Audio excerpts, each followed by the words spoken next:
తండ్రి వైఎస్ వివేక హత్యోదంతాన్ని వివరిస్తూ భావోద్వేగానికి గురయ్యారు సునీతారెడ్డి. మొదటి ఛార్జ్షీట్లో సీబీఐ 4 పేర్లు పెట్టిందని సునీత తెలిపారు. A1 ఎర్ర Gangireddy, A2 Sunil Yadav, A3 Umashankar Reddy, A4 Dastagiri అని పేర్కొన్నారు. A1 ఎర్ర గంగిరెడ్డితో అవినాష్ కు పరిచయం ఉందని సునీత వెల్లడించారు. గజ్జల ఉమాశంకర్ రెడ్డితో కాల్స్ మాట్లాడిన ఆధారాలు కూడా ఉన్నాయన్నారు. వివేక హత్యకు 3 వారాల ముందు అవినాష్ ఇంటికి దస్తగిరి వెళ్లినట్లు ఆడియో ఉందన్నారు సునీతారెడ్డి. వివేక హత్య కేసులో నిందితులు తనకు తెలియదని అవినాష్ చెప్పారని సునీత అన్నారు. అవినాష్ మాట్లాడిన కాల్స్, ఫోటోలను ఈ సందర్భంగా ఆమె బయటపెట్టారు. మార్చి 14న రాత్రి అవినాష్ ఇంట్లో సునీల్ యాదవ్ లొకేషన్ చూపించిందన్నారు.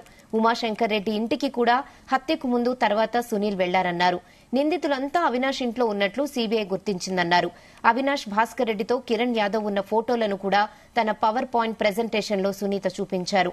గంగిరెడ్డి, అవినాష్ మధ్య వాట్సాప్ కాల్స్ మాట్లాడినట్లు ఆధారాలున్నాయన్నారు. ఫుటేజ్ ని సీబీఐ సేకరించిందన్నారు. Call data, Google takeout, IPDR డేటాని వివరాలను సునీత సేకరించారు. వివేక హత్యను మొదట సాక్షిలో గుండెపోటుగా ప్రసారం చేశారని సునీత భావోద్వేగానికి గురయ్యారు. 5 ఏళ్ల కింద తనది ఒంటరి పోరాటమని, ఇప్పుడు తెలుగు రాష్ట్రాలు తన పోరాటానికి మద్దతిస్తున్నాయన్నారు. మద్దతిస్తున్న ప్రజలందరికీ కృతజ్ఞతలు తెలిపారు.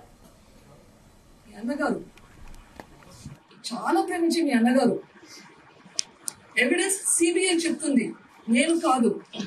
ఈ ఎవిడెన్స్ నా దగ్గర లేదు, సిబిఐ ఇచ్చింది.